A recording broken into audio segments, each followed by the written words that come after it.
Good afternoon and welcome to Webinar Wednesday.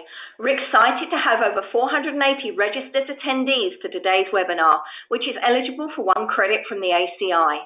Let's get started by giving one lucky attendee a Webinar Wednesday lunch bag for answering this trivia question. Today's sponsor, Avanti Health Solutions, is headquartered in Chicago. What is the name of Chicago's MLB team? Answer now using the questions feature on your dashboard. While you're answering, I want to invite everyone to save the date for our full MD Expo, which will be taking place at the Hilton Baltimore Inner Harbor, Baltimore, from October the 17th to the 19th. We look forward to you joining us for 3 days of learning, networking, and the latest advances in medical technology, products, and services. More details can be found at mdexposhow.com. Okay, and let's see who the winner of our Webinar Wednesday lunch bag is. And of course, it is the Chicago White Sox. And congratulations to Tracy White. Webinar Wednesday would like to thank our sponsor, Avanti Health Solutions. Avanti Health Solutions provides a single source solution for all your capital equipment needs from one powerful partner. They are a one-stop, brand-agnostic supplier of high-quality, new and refurbished equipment at prices that stretch your dollar. With best-in-class service, parts and repair, the perfect health solution is one click away. For more information, visit avantihs.com. Our presenter today is Matt Cameron, Manager of New Product Development at Avanti Medical Surgical. Matt, you may begin whenever you're ready. Thanks, Linda. Thanks, everybody, for your time today. My name's Matt Cameron from Avanti Health Solutions, and I do work for the Avanti Medical Surgical Division located here in Louisville, Kentucky. So let's get started. So today we're going to discuss anesthesia systems and understanding the key components. So what is an anesthesia machine? An anesthesia machine is a medical device used to supply and mix medical gases and inhalational anesthetic agents to patients to induce a state of controlled, temporary loss of sensation or awareness. Now, this coma-like state has the following effects on the patient: insensitivity to pain and paralysis of skeletal muscles. Where are anesthesia systems found? Of course, in our hospital setting, dental offices, veterinary offices, and outpatient surgery centers. Some popular anesthesia manufacturers, Penlon, Draeger, GE, are kind of the big three, and then everybody else falling in line after that. Some of these manufacturers are also veterinary machine manufacturers. So let's look at the basic components of the anesthesia system. Now, right now, we're looking at the Draeger Apollo. And Draeger is just a little different because it uses a piston-driven ventilator, which does not require an oxygen source to run the machine. And we'll discuss that a little further in the presentation. So you've got an integrated ventilator, CO2 absorber, bag arm, CO2 canister, flow meters, vaporizers, vaporizer block, your medical gas pressure gauges, and the user interface. Now we're going to look at a GE Aspire system, and this uses oxygen as its driving gas. So unlike the Draeger, if you don't have an oxygen source, the machine would not work. So looking at this system, again, we have an integrated ventilator, CO2 absorber, bellows, bag arm, CO2 canister, flow meters, vaporizers, vaporizer block, medical gas pressure gauges, and user interface. So the main components of any anesthesia system is the machine itself, the vaporizer, the absorber, and the ventilator. Now, with that being said, not all machines need a ventilator. depending on the case. But for our purposes today, we're going to consider that the ventilator is included with the machine. So the main components of the anesthesia machine are on-off switch, our medical gases, the flow meters and bobbins or float, the O2 flush valve, pressure gauges, power strip on the rear of unit. Sometimes this is integrated or a separate attached power strip. You're going to have your common gas outlet, which is referred to as the CGO. Most machines will have auxiliary O2 outlets. And then you're going to have your vaporizer block. The next main component is the absorber, which will have a common gas inlet, pressure gauge, bag to vent switch, your inspiratory and expiratory domes, inspiratory and expiratory ports, exhaust port, your APL valve, which is the adjustable pressure limit valve, also referred to as a pop-off valve. And you'll have your bellows housing, and your CO2 absorbent canisters. Now we'll move on to the ventilator. So of course, you're going to have your on-off switch. Some integrated machines will have a mains switch that will turn the ventilator on as well. You have AC and DC indicators, power cord, fuse holder, pressure gauge, bellows and bellows housing for standalone ventilators. You're going to have a drive gas outlet and an exhaust port. Now for standalone vents, you might have a pressure sensing port and spirometer ports. So we were talking a little bit of difference about the Draeger and the GE platforms. And so this leads us to the most important thing for the anesthesia machine is the O2 source. And without an O2 source, the anesthesia machine is not able to flow medical gas, vaporize agent, or operate the ventilator, and ultimately will not be able to induce the coma-like state to the patient. And again, the exception would be piston-driven ventilators. So how do we get that gas to the machine? So each machine is going to have E tanks and H tanks, which will supply the pipeline gas. So our E tanks are the small portable tanks of medical gas, and these are used for emergency backup situations. The H tanks are the large tanks of medical gas, and these are our primary source of medical gas for smaller facilities. Larger facilities may have oxygen generator systems and medical air gas compressors. E tanks contain about 680 liters of gas. And again, these are used as your reserve emergency backup tanks. And then your H tanks contain about 7,100 liters of gas. And this would be our primary source of medical gas, also referred to as pipeline gas. The medical gas tanks are color-coded. O2 is green, nitrous is blue, and air is yellow. Regardless of the tank size, these will always be the same. And this is the standard that we use here in the States. So the E tanks are pin indexed, and this prevents us from installing the wrong gas on the wrong port. And as you can see, the oxygen and air pins are different. So on the rear of the machine, you're going to connect these E tanks by the yoke hangers. And these are typically on the rear of the machine. Each yoke hanger will contain the 2 pins, and these are for our pin index system.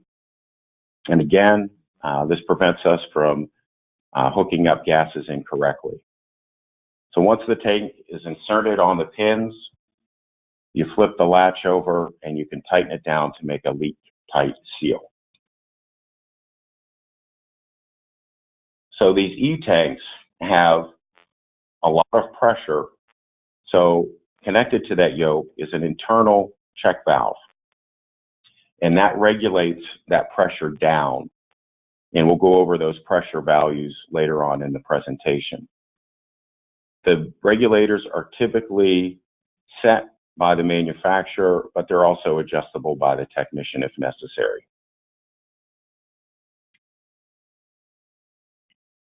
So now we'll move on to our H tanks or our pipeline supplies. Some places may use a single tank for each machine. Some places will have banks of 10, 12, upwards of 20 tanks in their manifold system.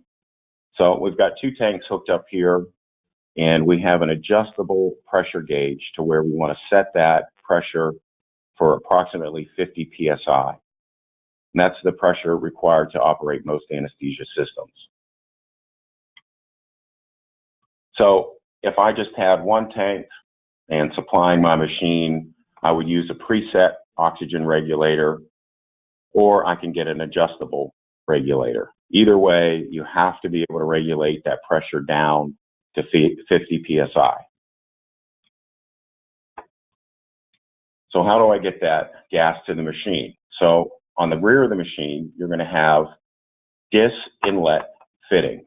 And DIS is the diameter index safety system. And again, this is to prevent us from hooking up gases incorrectly.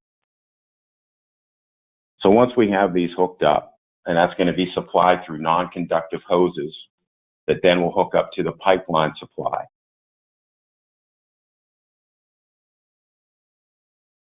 So at the pipeline, which would consider our wall outlets, we have a number of different types of fittings. So DIS is one of the most common.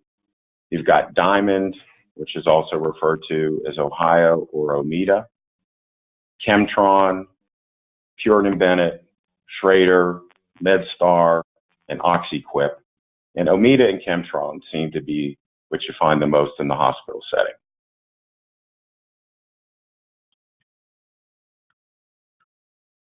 So the tank pressures that we were talking about, for the H tanks, we need to get those regulated to 50 psi, and the E tanks are regulated to 45 psi. And the reason for this difference is that the anesthesia machine operates primarily from the H tank. The E tanks are always connected and opened during the anesthesia case. So if we lose our H tank supply, once that pressure gets below that 45 psi threshold, the E tank will take over so that you can finish out the surgery. And of course, after the surgery, you can change out the H tank. So if we look at the front of the anesthesia machine, we're going to see the pressure gauges that let us know if our pipeline supply and our E tank supplies are adequate. So if you look at the front here, you're going to see a cylinder gauge and a pipeline gauge. Cylinder gauge shows us how much pressure is in the E tank, and the pipeline shows us how much pressure is in the H tank supply that we have hooked up.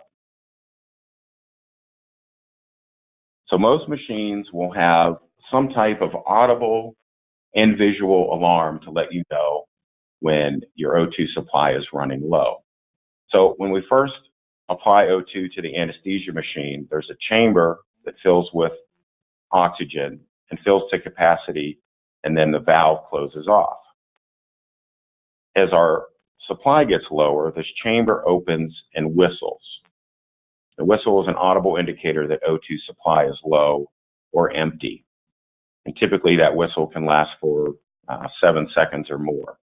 So again, most machines will have a visual, whether it's an electronic alarm or an analog whistle alarm.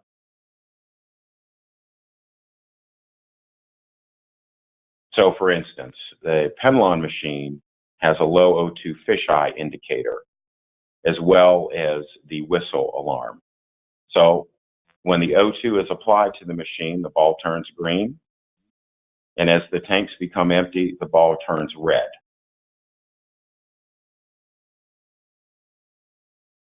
Now, each machine will also have an overpressure safety valve.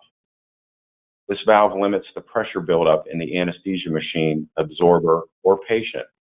If pressure buildup occurs, the valve opens and allows excess pressure to escape. preventing damage to the patient's lungs and the machine.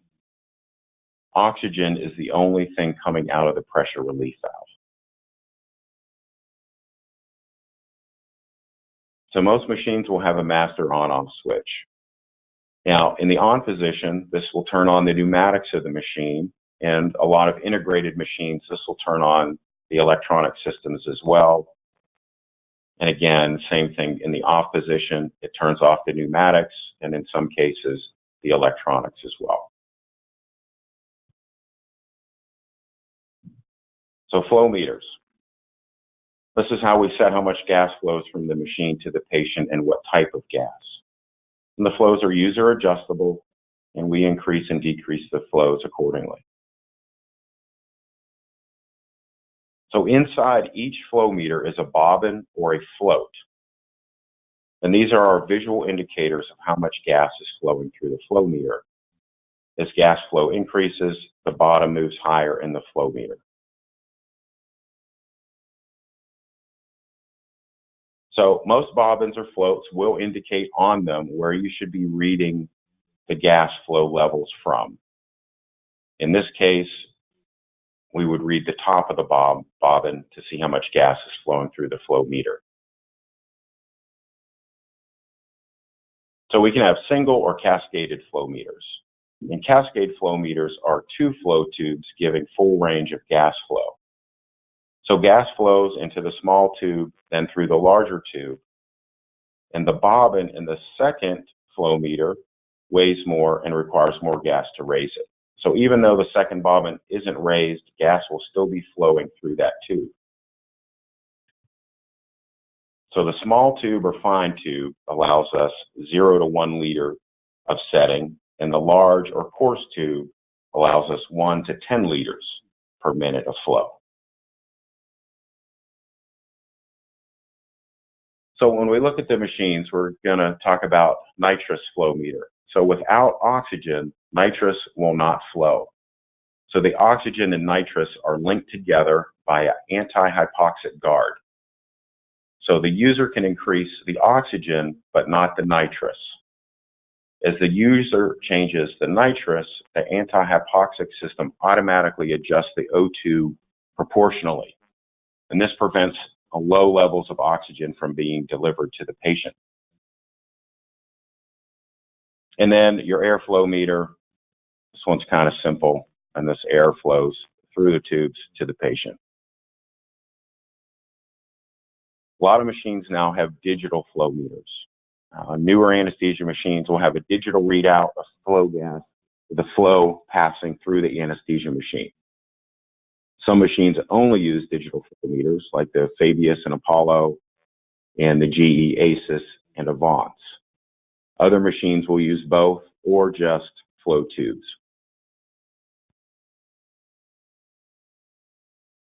So the anti-hypoxic guard.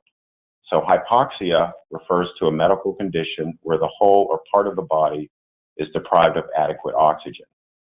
Most modern anesthesia machines have built-in safety features to prevent a hypoxic mixture from being delivered to the patient. So a hypoxic mixture constitutes an O2 percentage level of less than 21%. So 21% is the room air, and that's what we breathe in every day. And we need at least 21%. So if a hypoxic mixture were delivered to the patient, brain injury or death could result.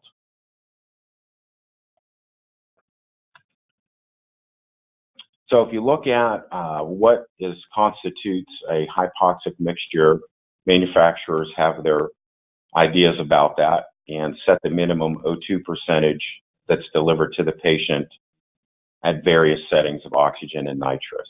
So regardless of what you're flowing, the lowest amount of oxygen that you could flow for the DRE Integra would be 27 to 33%.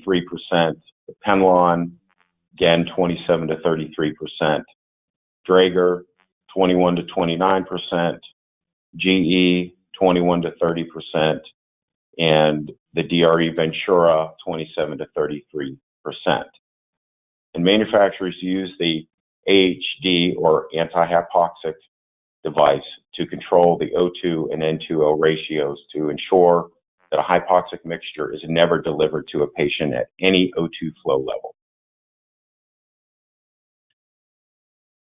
So on our machine, we're also going to have an O2 flush button. So when we press the O2 flush, it delivers a high flow of oxygen to the patient. So typically 35 to 75 liters per minute of anesthetic-free oxygen. So you have to press and hold the button, and once released, the check valve moves back into place and prevents that flush. So this is used for cleaning out patient circuits of anesthetic gas when you're ready to bring a patient out of heavy sedation. The power strips, again, some of them are integrated, so they'll have fuses that will operate each outlet. Other systems will have simply a power strip that's attached to the machine.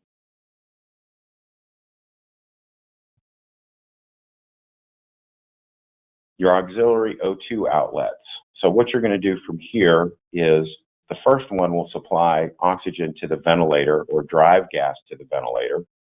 And the second can be used for an auxiliary flow meter, which can be supplied to a patient via nasal cannula. And then here's our common gas outlet, or CGO. The CGO is where gas and agent exit the anesthesia machine and are delivered to the absorber and sent to the patient. So now we're going to talk about vaporizers, important part of all of this. So vaporizers are calibrated devices that deliver agent to the patient. So after we pour the agent into the vaporizer, the O2 turns the liquid agent into a vapor gas. That vapor is then sent to the patient, and this is what is used to put the patient to sleep. So the three main agents that are used in most ORs nowadays are isoflurane, which is purple, which you can set from 0 to 5%. Your sevoflurane, which is yellow, which you can deliver 0 to 8%. And desflurane, which is blue, which is 0 to 18% agent. So here's a picture of some of the first vaporizers ever invented. So there's a wick inside there that gets saturated with the agent, and as the gas flows over the top of that jar, it picks up the agent.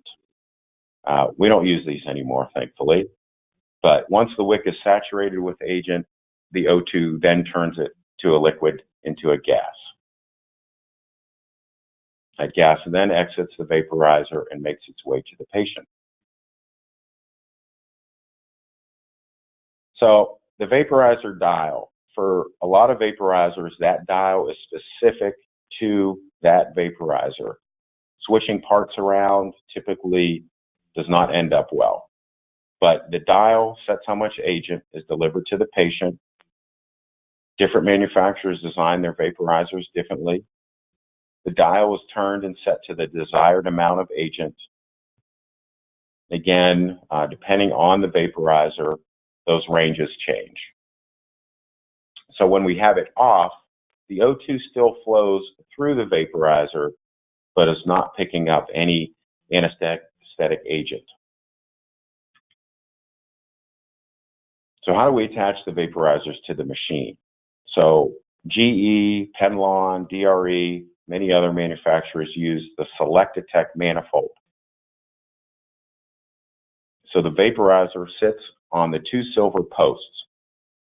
So when you set it down on there, you lock it onto the machine, and that allows you to then activate the dial. So the locking mechanism locks the vaporizer onto the manifold. Once the vaporizer is locked onto the manifold, the dial can be set to the desired percentage. The dial can only be turned with the vaporizer in the locked position. And the silver post is where the O2 enters the vaporizer, mixes with the agent, and then leaves with the agent to make its way to the patient. Again, the Select-Detect manifold system is generally on Penlon, Omeda, GE, Dispomed, and many other manufacturers. So here we are with Draeger. So the North American Draeger manifold uses an inlet and an outlet. These must have O-rings on there to prevent leaks from the vaporizer manifold. And if you don't use a vaporizer, there are blocks for this type of mount.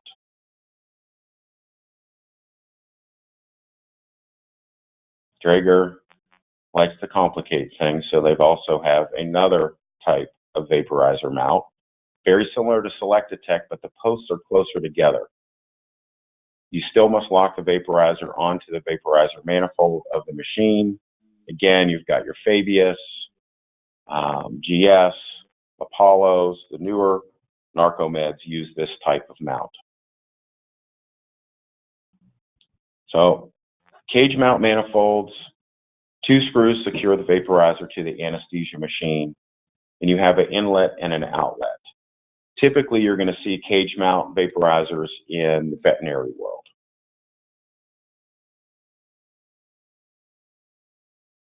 So filling vaporizers. Now, this is important because depending on how we fill that, vaporizers can be contaminated. So we have a pour fill, key fill, and quick fill. Pour fill vapes you'll generally see in veterinary settings. So in order to fill it, you unscrew the cap, you pour the agent directly in. Now when you're filling it, you'll see the sight glass, and there's a float in there that will indicate how full or empty the vaporizer is. But with the pour fill, you can put anything in there essentially. So this, it generally is okay for facilities that only use one type of agent. And then quick instructions on how to empty the vaporizer. Again, we're going to put the bottle underneath. We'd love to try to use the bottle that filled the vaporizer. Failure to do so could contaminate the agent. But you place the bottle underneath the drain port, loosen the filler cap, and it'll pour into the bottle. Make sure you tighten the drain screw and replace everything. So now let's look at key fill vaporizers.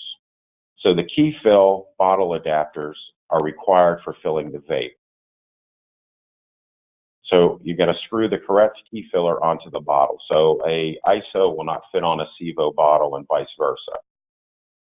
This prevents us from filling vaporizers with the incorrect agent. So on the key fill vaporizer, we need to loosen the plug screw and remove the filler plug. We'll insert the bottle adapter into the slot, and it will only go in one way. Then we will lift the filler control and tilt the bottle upwards, and gravity will do the rest for us. Again, we're going to wash the sight glass and the float to indicate how full or empty the vaporizer is. So when it's full, we tilt the bottle down, remove the key filler, insert the plastic plug back into the vape, and tighten the screw to prevent leakage. And we do the reverse to empty the vaporizer. So we want to do that whole process. And this time, we will be lifting the filler control level, and that will pour back into the bottle.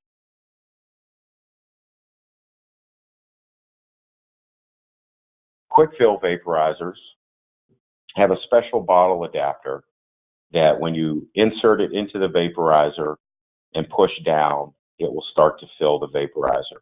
When you lift up on the bottle, that filler will close and the vaporizer will also seal, and then you'll replace the cap and you'll be ready to go.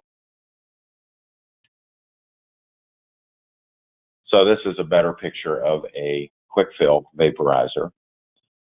So you'll have your filler cap, sight glass, and you'll see the little adapter that would go on the bottle. And again, you can't use an ISO in a SIVO.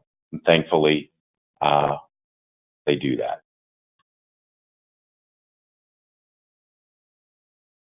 To empty the vaporizer, again, we're going to place the drain funnel on the bottle, insert the funnel into the drain slot, loosen the drain screw, and watch for the sight glass so we know when it's empty.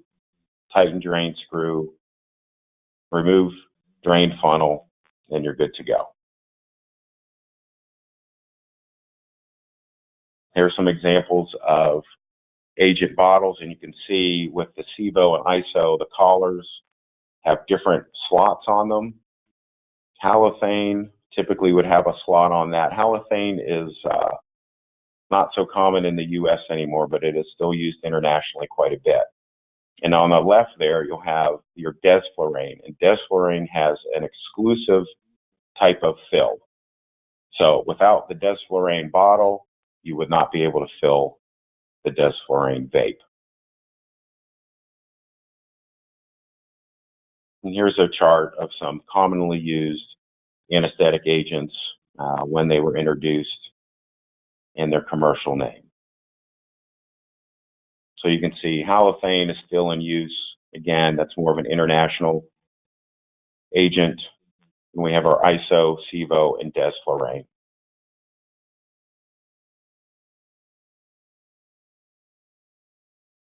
So here's some pictures of your quick filler bottle adapters. And you can see that by the shape of them, how they're exclusive to each agent. Here's some key fill bottle adapters. And here's our funnel or pour fill adapters. So now we're going to talk about the absorber. The absorber is a device used to connect the patient to the anesthesia machine. It supplies patient with gas and agent. When the patient exhales, the absorber is responsible for scrubbing off the CO2 in the patient's airway. Once exhaled breath is scrubbed, it is mixed with fresh gas and agent and sent back to the patient. So your gas and agent flows from the CGO to your fresh gas inlet port on the absorber. Now, some machines are integrated, so they won't have these fittings on the outside. Everything will be internal to the machine.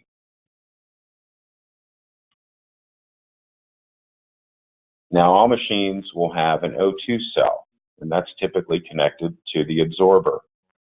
Sometimes you'll also have an O2 cell T, but you want to make sure that always goes on the inspiratory port because we're measuring the delivered oxygen levels. So the O2 cell connects in various ways, and it depends on the manufacturer. This is a absorber from a Anesthesia machine, and you can see there's a cable that's inserted into the cell, and then that's inserted into the part of the breathing system on the inspiratory side.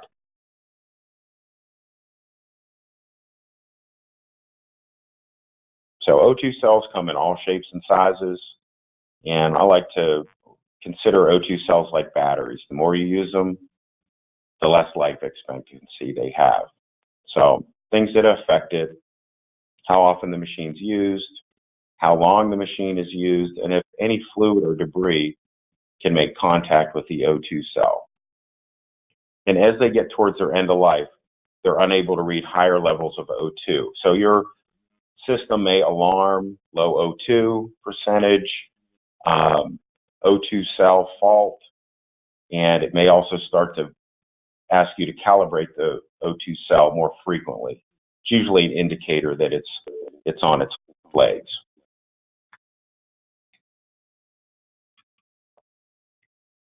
So part of the absorber are the CO2 canisters, which hold our Sodasorb or Carbolime. Most absorbers have 1 or 2 CO2 canisters, and the Carbolime is white when it comes out of the source that you use. We'll go over that in just a minute. And these are what are responsible for removing CO2 from the absorber. Now, CO2 absorbent removes the CO2. It doesn't remove oxygen, nitrous, or agent. And as the carbolime is being used, those pellets change color. They can turn pink or purple. And when you start a case, and as the case goes, if you get 75% or more of that canister is showing purple, it's probably time to change the carbolime. And if the carbolime sits for a while, it'll go back to white. And when you go to use it, you would have to change it out almost immediately. So carbolime can come in 5-gallon buckets, loose fill, and pre-packed containers. I don't think there's anything that says that one's better than the other. Typically, this is based on cost.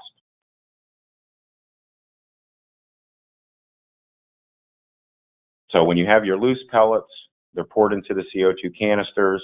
When they're used up, you have to dispose of them in the trash. The pre-packed canisters fit just inside the CO2 canisters. And again, when those are used, you empty the pre-pack. There's no mess with those. It's a nice option.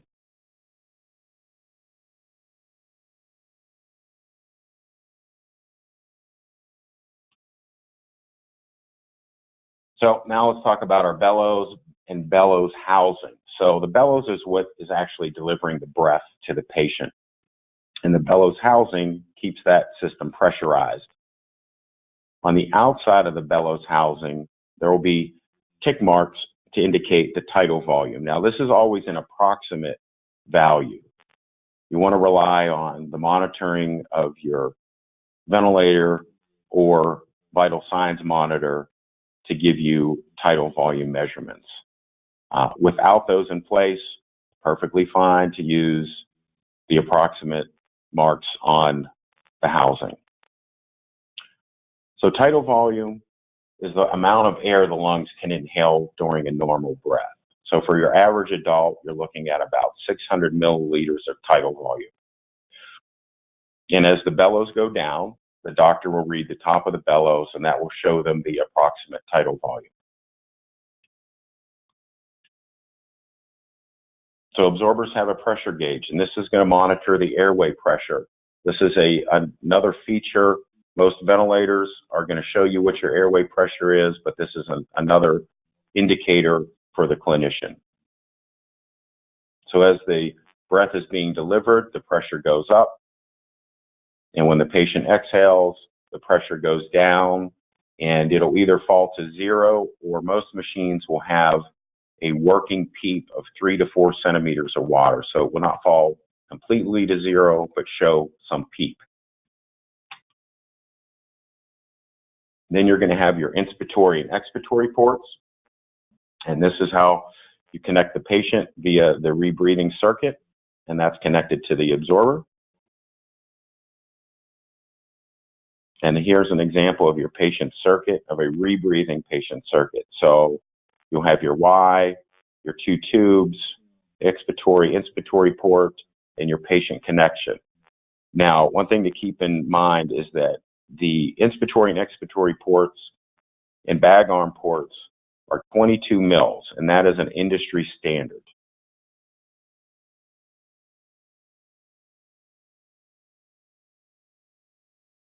So there are 2 types of absorber systems. You're going to have a rebreathing system, which you would use with the Y patient circuit.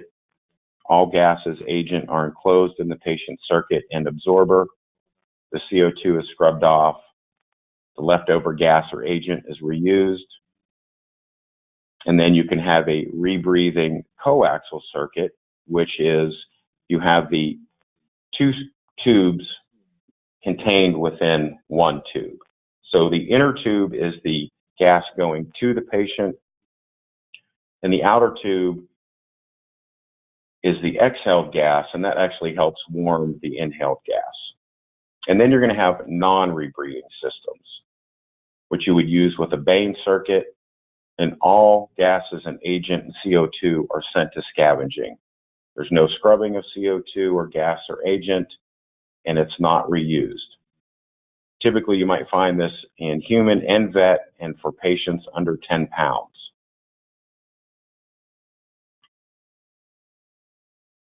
So there's our Y circuit, and here is an example of a Bain circuit being used with a coaxial circuit.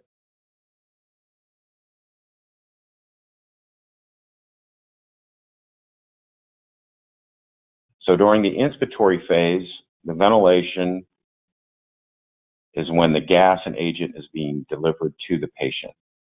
The expiratory phase is the phase during ventilation when the patient is exhaling gas, agent, CO2 back to the absorber.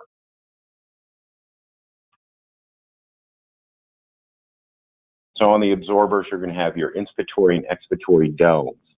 These used to be removable, but now you have to get into the absorbers to get to these. So it's considered a unidirectional disc, or one-way. Some people call them flutter valves, NRV discs for non-return valves, but they're all do the same thing. So during ventilation, the disc allows gas or agent to be delivered to the patient. It also closes the expiratory port to force all gas and agent through the inspiratory port. Likewise, during the expiratory phase, all gas, agent, and CO2 is forced through the open expiratory dome, and the inspiratory dome is sealed off during this phase.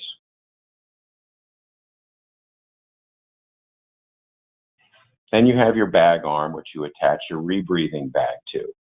And this is for manual ventilation. The doctor squeezes the bag in manual ventilation, and this pressure causes the gas or agent to be sent to the patient. So bag arms come in all different shapes and sizes depending on the manufacturer, but again, they're all doing the same thing.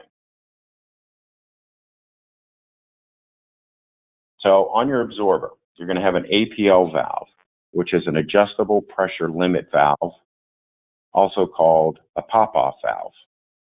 And as you adjust the dial on the absorber, it's used in manual ventilation only. So when you're in vent mode, the APL valve is no longer in play.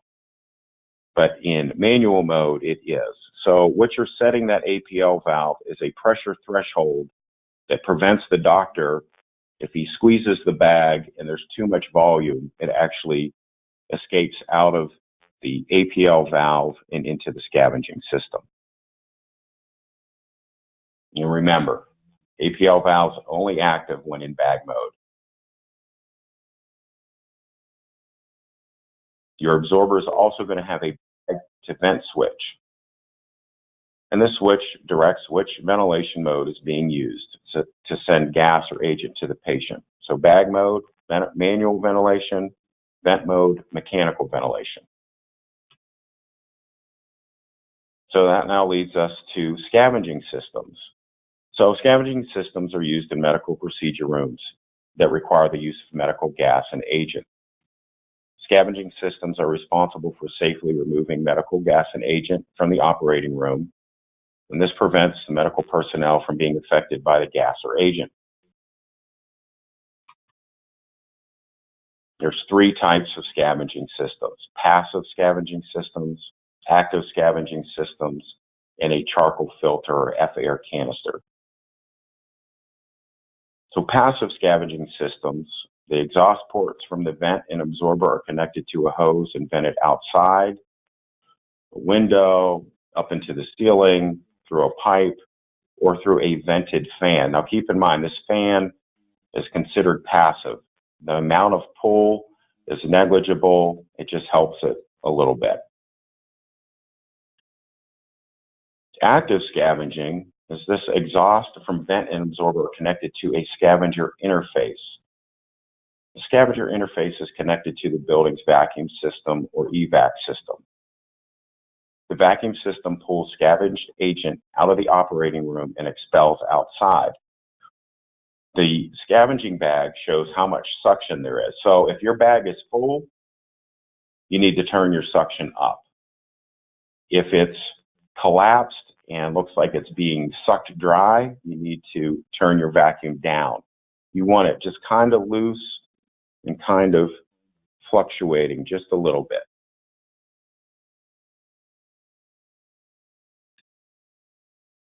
So the charcoal system, F-air canister, all of the scavenged gas goes into the charcoal and holds it there. Now, one thing that the F-air canister cannot scrub is nitrous. And nitrous is a gas that as we breathe it in, we breathe out nitrous. It's not processed by our bodies the same way oxygen is. And the F-air canister is best used in a vented room if possible.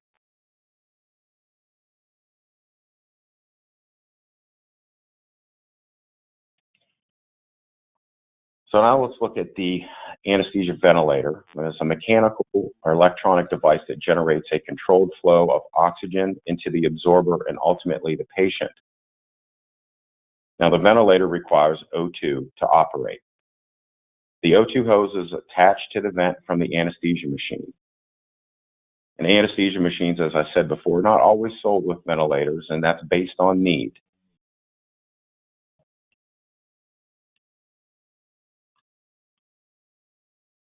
So the anesthesia machine and ventilator are going to start in standby mode, and this allows the doctor to set the values for ventilation. And as soon as they turn the ventilator on, it starts ventilating immediately.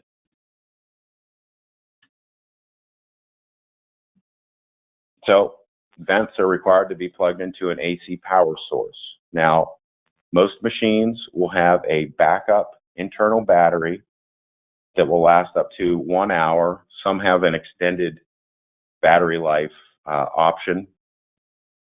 And, that battery life depends on the age, but more importantly, the type of ventilation mode, size of breath, and frequency of breath. So on the ventilator, we've got our power cord has fuses to prevent damage to the ventilator. Now, if those fuses do blow, the vent will still run off battery until the battery is depleted. So this is a standalone veterinary ventilator. So you see the bellows are not on the absorber, they're on the ventilator. And then this would go to a separate absorber.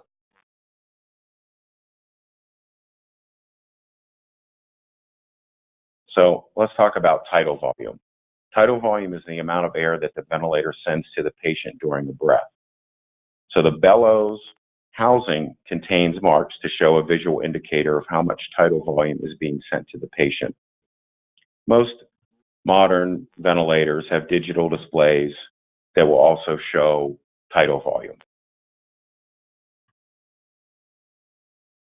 So with our ventilator, one of the settings is our inspiratory and expiratory ratio. So inspired breath is inspiratory, exhaled breath is expiratory. And the IE ratio is where the doctor sets the time that's the inspiratory and expiratory phase of the ventilator. So if I have it set for 10 breaths per minute, my total breathing cycle is 6 seconds. And the IE ratio will break that 6 seconds up. Got our breaths per minute, which is our rate. Again, we'll use the 10 breaths per minute example.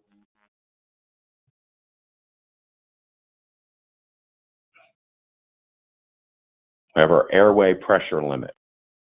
So this limits the amount of pressure that is sent to the patient. And we set that during the preset time. And if it exceeds that preset limit, the ventilator will automatically go into the expiratory cycle, and any extra pressure or gas is sent to scavenging. This helps prevent patient injury.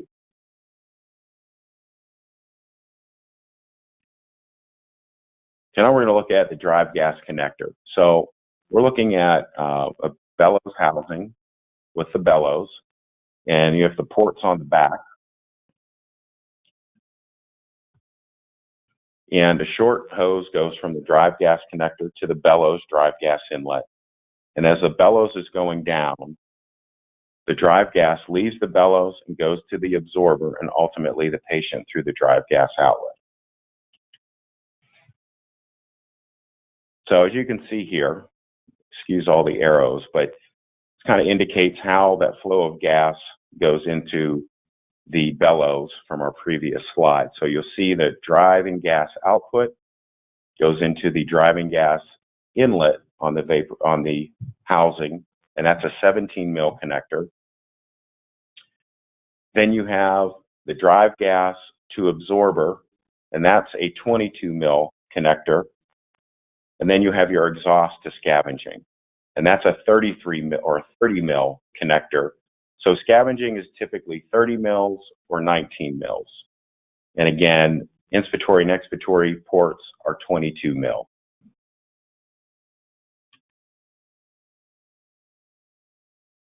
So the exhaust function on the vent and the bellows, if pressure exceeds pressure limit setting, excess pressure is expelled through exhaust port, and that dumps into the scavenging system. And some standalone vents have a pressure transducer that will work in conjunction with your pressure gauge on the absorber.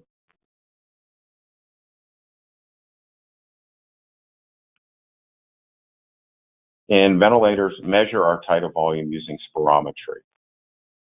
So the spirometry is going to measure the ability of the lungs to inhale and exhale air. So our tidal volume, our flows, and pressure sent to the patient. And again, these readings are typically on our display, or we're using the bellows for that. Here's some of the ventilation modes.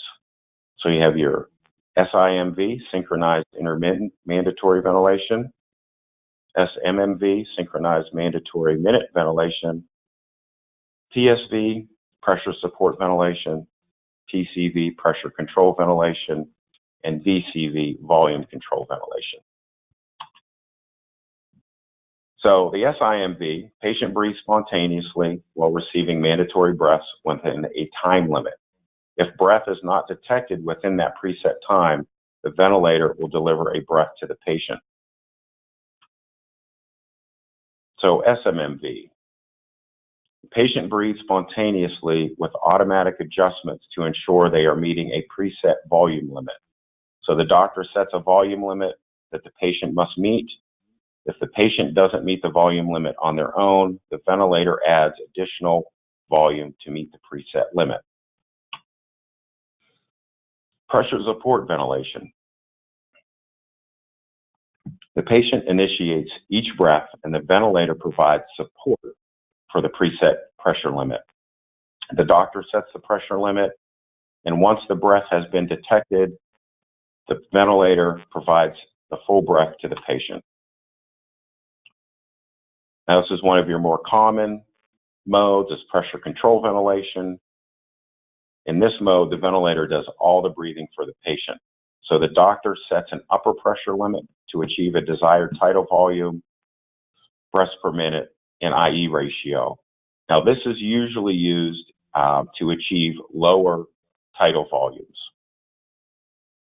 The vent then delivers a constant volume and rate of gas based on the pressure settings. And finally, VCV, volume control ventilation. Again, in this mode, the ventilator is doing all the breathing for the patient. The doctor sets the desired parameters, and the ventilator delivers a constant volume and rate of gas based on the volume settings.